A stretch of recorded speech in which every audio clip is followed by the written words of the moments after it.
목사님의 설교에 문학적 표현 방식 6가지를 응용하여 적용하시면 목사님의 설교가 놀랍게 변화가 될 겁니다. 그 내용을 성도들이 놀라움으로 경험하게 됩니다.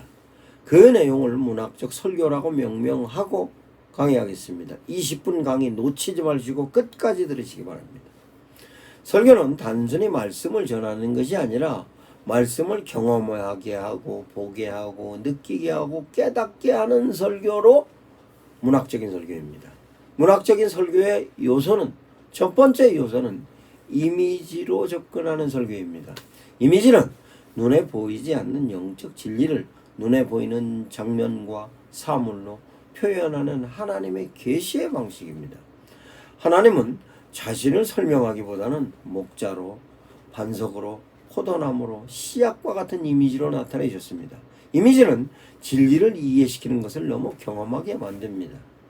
그러면 왜 그러느냐? 인간은 논리보다 그림을 오래 기억합니다. 예수님의 설교는 개념을 설명하기보다는 장면을 보여주시는 설교였어요.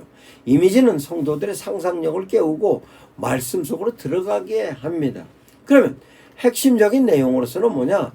이미지는 진리를 설명하는 것이 아니라 보여주는 겁니다. 성경에 있어서 내용이 많이 있죠. 목자와 양입니다. 여호와는 나의 목자시니 내가 부족함이 없으리로다. 다윗은 하나님을 왕이나 재판관으로 설명하지 않고 목자로 표현합니다. 목자는 양을 인도하고 보호하며 먹입니다. 이 이미지를 통해 하나님이 우리의 삶을 돌보시는 분임을 보여줍니다. 뿐만 아니라 포도나무와 가지의 내용입니다. 그럼 포도나무와 가지는 어떤 내용이냐? 가지는 포도나무에 붙어 있을 때만 생명을 유지할 수 있고, 성도들 역시 예수님과의 연합 없이는 영적인 열매를 맺을 수 없다라는 걸 보여주는 겁니다. 선한 사마리아인의 내용입니다. 강도를 만난 사람을 외면한 제사장과 레위인, 그리고 그를 돌본 사마리아인의 모습을 통해 참된 이웃사랑을 눈으로 보여주게 만드는 겁니다. 씨 뿌리는 자의 비유 역시 마찬가지입니다. 씨는 같지만 밭이 다릅니다. 하나님의 말씀보다 중요한 것은 말씀을 받는 마음의 상태를 보여줍니다. 반석 위에 세운 집도 그렇습니다. 그럼 반석 위에 세운 집은 뭐냐? 반석은 순종을 의미합니다. 폭풍이 와도 무너지지 않고 그 무너지지 않는 집처럼 말씀 위에 세워진 삶은 흔들리지 않는다는 내용입니다. 이런 이미지적인 표현으로 성도들은 어떻게 느끼고 이해하는가? 말씀이 눈앞에 그림처럼 펼쳐집니다. 성경 이야기가 자신의 이야기처럼 느껴집니다. 하나님을 가까운 분으로 다가옵니다. 추상적인 진리가 구체적인 삶으로 이해가 됩니다. 말씀을 읽는 것이나 경험으로 하게 되는 겁니다. 그러면 성경에 있어서 예시는 이와 같은 내용인데, 목사님들께서 표현을 하실 때 이 내용을 이미지적인 표현이구나 라고 이해를 하시면 목사님들께서 이 이미지를 설교에 얼마든지 응용하여 적용할 수 있는 것입니다. 그러면 실제적으로 성도들은 어떻게 되냐? 말씀을 보게 되는 겁니다. 그러면 보게 되는 데 대하여서 이에 관련된 내용으로 목사님들께서 적용하시면 실제적으로 이미지적인 설교로 오래 성도들을 기억하게 하는 것입니다. 이 내용은 예수님의 비유적인 부분이든 아니면 성경의 여러 가지 사건에 관련된 내용이든 이런 부분에 있어서를 그림처럼 표현하시기 바랍니다. 두 번째는 정서로 접근하는 겁니다. 정서에 대한 내용은 내가 갖고 있는 생각이 설교 말씀, 성경 말씀과 접촉점이 크면 클수록 공감하고 그 공감을 통하여서 내가 집중하게 되는 것입니다. 그 집중함에 대한 내용은 어떤 부분으로 이해할 수 있느냐? 정서는 마음과 마음을 공감하는 데 대한 내용입니다. 내가 지금까지 살아왔던 삶에 대하여서 어떤 정서로 살았느냐에 따라서 나와 동일한 정서로 접근하는 설교의 메시지 같은 경우 쉽게 공감하는 겁니다. 그러면 내용을 설명하자면 정서는 하나님의 마음과 인간의 마음을 만나는 영적 접촉점으로 제시하는 겁니다. 그러면 어떻게 접촉점을 찾아가느냐? 정서는 하나님의 사랑을 느끼게 하는 영혼의 언어인 겁니다. 그러면 이 내용을 성경에서는 어떻게 표현할 수 있느냐? 예수님의 눈물입니다. 예수님의 눈물이면 정서가 슬픔이라는 정서가 깔린 겁니다. 안타까움이라는 정서가 깔려 있는 겁니다. 그러면 성도들이 안타까움에 관련된 내용의 공감적인 부분으로서 정서를 느껴지면 성도들 눈물이 쏟아지는 겁니다. 그러면 예수님은 나사로를 살리셨을 때에 먼저 눈물을 흘리셨습니다. 능력보다 공감을 먼저 하셨다는 걸 보여주는 겁니다. 이런 데 내용이 성경의 여러 곳에 나오죠. 두 번째는 다윗이 회개하는 데 대한 내용입니다. 하나님이여 내 속에 정한 마음을 창조하소서. 죄를 들킨 슬픔이 아니라 하나님의 마음에 아프게 한 거에 대한 그 회개의 눈물이 담겨 있는 데 대한 내용을 정서로 표현한 겁니다. 탕자를 기다리는 아버지의 모습. 그러면 실제적으로 어머니에 대한 얘기를 설교 가운데 하든 아버지에 대한 얘기를 하든 이런 부분에 있어서는 어머니에 대한 정서, 아버지에 대한 정서를 느끼고 있는 사람은 쉽게 공감하는 겁니다. 그래서 아버지에 대한 얘기를 울림을 주고 할 때 그 정서는 탕자에 대한 얘기를 하면 마음을 치는 경우가 많이 있는 겁니다. 예루살렘을 향하여서 탄식하는 예수님. 예수님은 심판을 선포하면서도 눈물로 탄식하신 모습입니다. 하나님은 심판 뒤에 사랑을 꼭 보여주시는 데 대한 내용입니다. 겟세마네 동산에서의 기도도 또 그렇습니다. 겟세마네 동산에서의 기도는 뭐냐? 내 마음은 심히 고민하여 죽게 되었다 하는 그 예수님의 아픔이 그대로 나오는 겁니다. 땀방울이 핏방울이 되도록에 관련된 내용이 그 뒤에 나옵니다. 그러면 얼마나 힘들고 그 부분에 있어서의 안타까움의 모습이 표현이 되는 겁니다. 그러면 슬픔에 관련된 정서로 표현을 했던 기쁨에 관련된 정서로 표현을 했던 이와 같은 내용이 설교자나 성경 말씀이나 청중이나 즉 성도나 공감할 수 있는 정서적인 부분으로 접근해 가면 성도들은 느끼는 겁니다. 그 느낌은 어떻게 느끼냐? 하나님의 사랑을 느낍니다. 뿐만 아니라 죄에 대한 아픔을 경험하게 되는 겁니다. 하나님의 기쁨과 슬픔을 공감합니다. 상처를 위로받습니다. 하나님의 마음을 자신의 마음처럼 느끼게 되는 겁니다. 이와 같이 정서적인 부분으로 접근해 갔던 내용은 성경 내용 가운데 수없이 많이 나옵니다. 다른 경전은, 다른 종교의 경전은 이런 부분이 없습니다. 교훈적인 내용을 명제로다가 제시하는 것이 유교의 내용이고 불교의 내용입니다. 그러나 우리의 성경은 사건 속에 인물들이 하나님과의 관계를 어떤 정서로 이어갔는가에 관련된 내용이 정리가 되어 있는 걸 그걸 그대로 성경에 나와 있는 인물로서의 상황에 대한 정서를 교인들에게 접근하면 교인들이 쉽게 공감하는데, 그러면 성경에 나와 있는 상황에 관련된 부분에 있어서 그 상황이 현재 교인들의 상황과 유사한 상황이면 제시해주면 그 부분에 있어서 정서적인 공감이 오는 겁니다. 그 결과 성도들은 하나님의 마음을 느끼게 되는 겁니다. 그러면 또 다른 것은 설교에 있어서 문학적인 기법이 뭐냐? 울림입니다. 그러면 울림은 도대체 뭐냐? 하나님의 말씀이 영혼 깊은 곳에 닿아서 오래 남는 영적 공명입니다. 그러면 울림으로서는 뭐냐? 한 문장의 말씀이 삶을 흔들고 방향을 바꾸며 영혼을 새기게 하는 힘입니다. 핵심의 내용은 뭐냐? 울림은 귀로 듣는 것이 아니라 가슴으로 새기는 겁니다.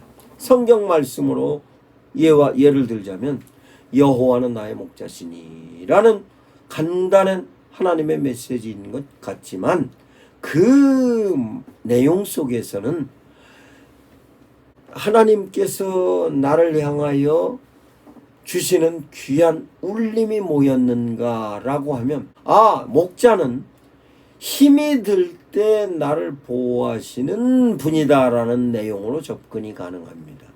그러면 실제적으로 나를 힘들 때는 누가 내 옆에 있는가를 상상하게 한 성경 구절의 여호와는 나의 목자시니 라는 말씀입니다. 마음이 정결한 자는 복이 있나니 내 보물이 있는 곳에 내 마음이 있다. 진리를 알지니 진리가 너희를 자유케 하리라. 뿐만 아니라 내 보물이 있는 곳에 내 마음도 있느니라. 이와 같은 말씀은 실제적으로 울림을 주는 말씀인 것입니다. 그럼 울림에 관련된 내용으로서 이 한마디가 오래 기억되게 하는 겁니다. 그럼 오래 기억되면 이런 상황이 닥쳤을 때에 기억이 나는 겁니다. 아, 여호와는 나의 목자신데, 그 내용이 성경 가운데서 있는 말씀이지만 목사님께서 구체적으로 목자는 어떤 거라고 설명을 했을 때, 목자는 어떻습니까? 내가 힘들 때 나를 보호하는 사람이고, 내가 위험에 처해 있을 때 나를 막아주는 사람일 뿐만 아니라 나를 먹여주는 사람이고, 나를 물가로 인도해 준다는 그런 부분에 있는 목자 아래는 그 말 한마디가 울림이 있는 겁니다. 그럼 마음의 정결하는 건 뭐냐? 뿐만 아니라 내 보물이 있는 곳에 내 마음도 있다. 진리를 알지니 진리가 너희를 자유케 하라. 이런 거는 단순한 한마디였는데 이 말을 깊이 새기고 하는 내용으로서의 울림입니다. 이 울림에 관련된 내용이 바로 다른 종교 경전의 논어, 맹자, 중용, 대학이 이런 내용을 굉장히 강조합니다.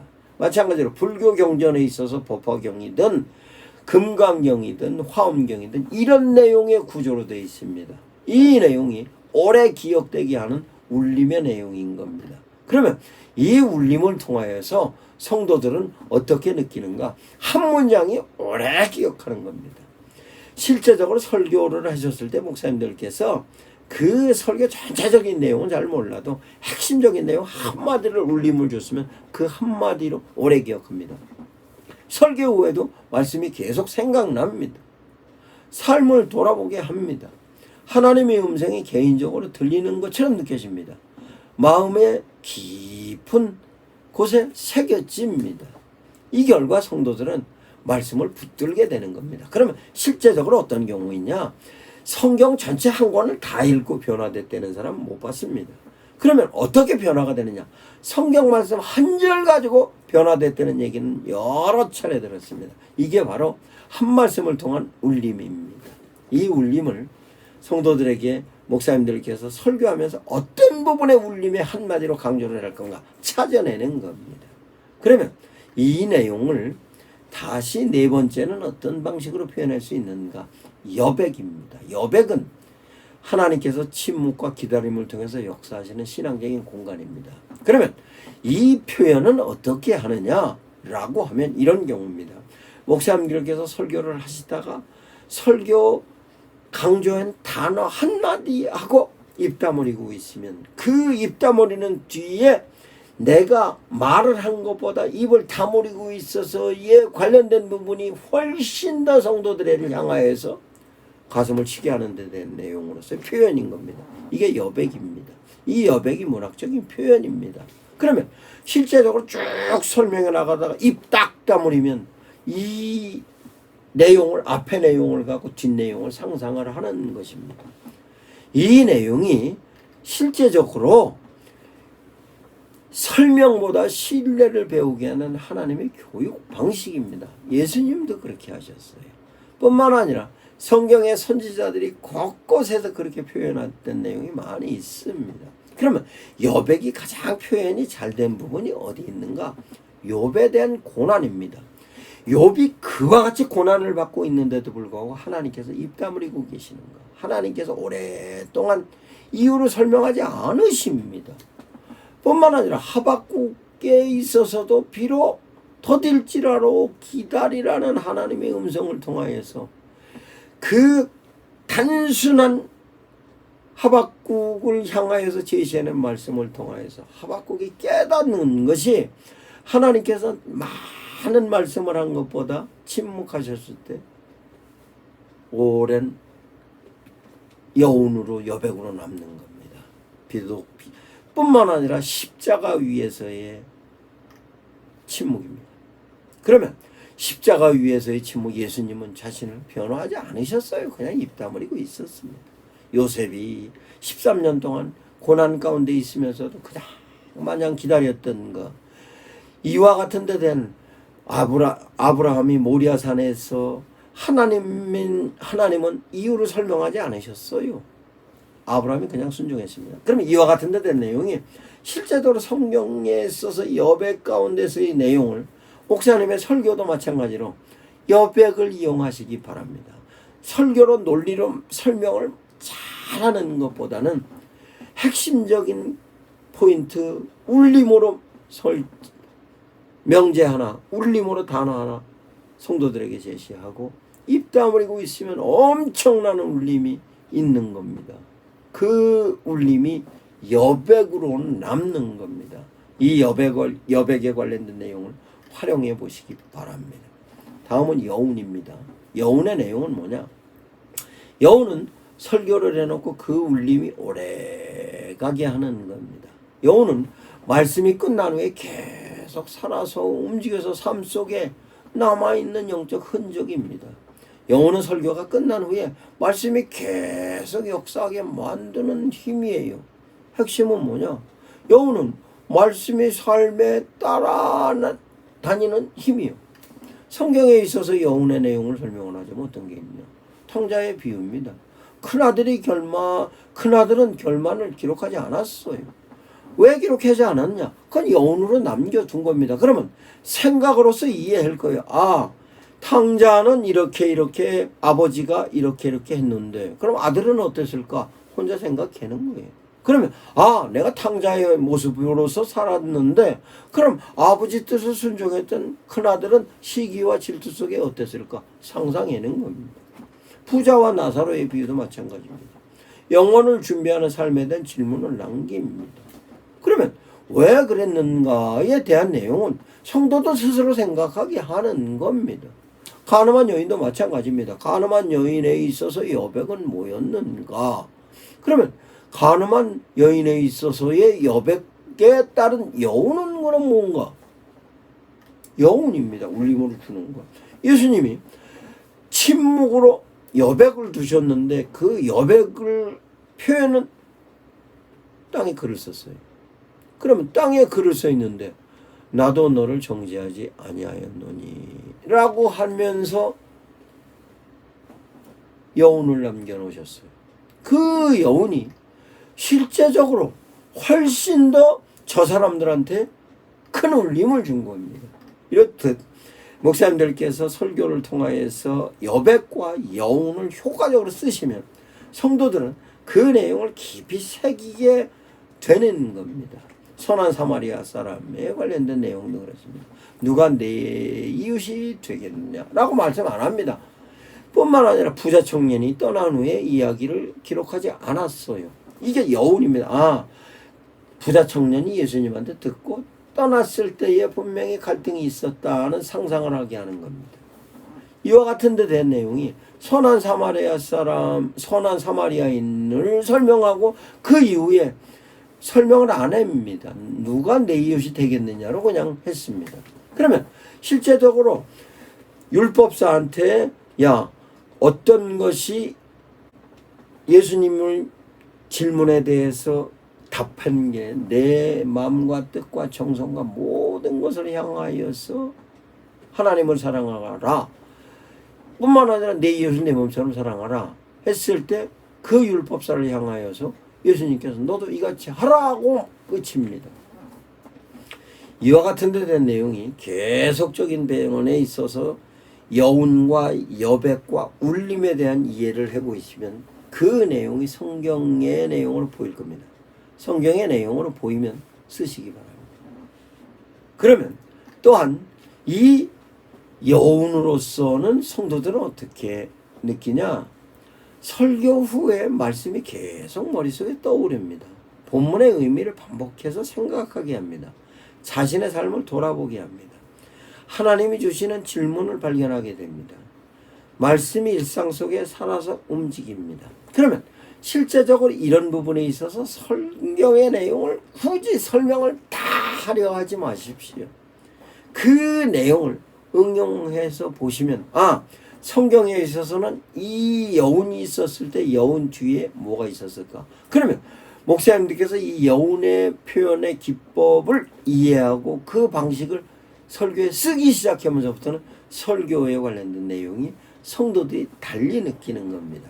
그러면 다음 그와 같은 여운에 관련된 내용은 성도들이 말씀과 함께 살아가게 되는 것입니다. 여섯 번째는 상징입니다. 상징은 어떤 내용으로 설명을 할 수 있느냐?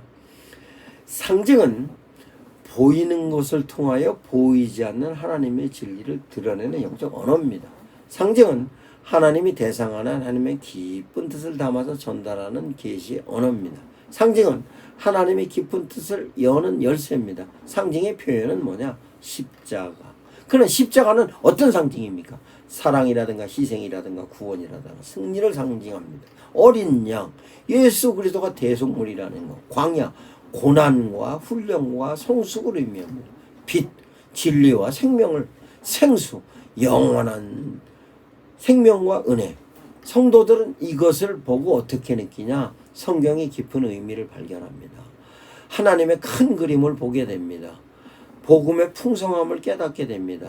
신앙을 지식에서 통찰로 발견합니다. 말씀 속에서 감추어진 하나님의 뜻을 찾아갑니다.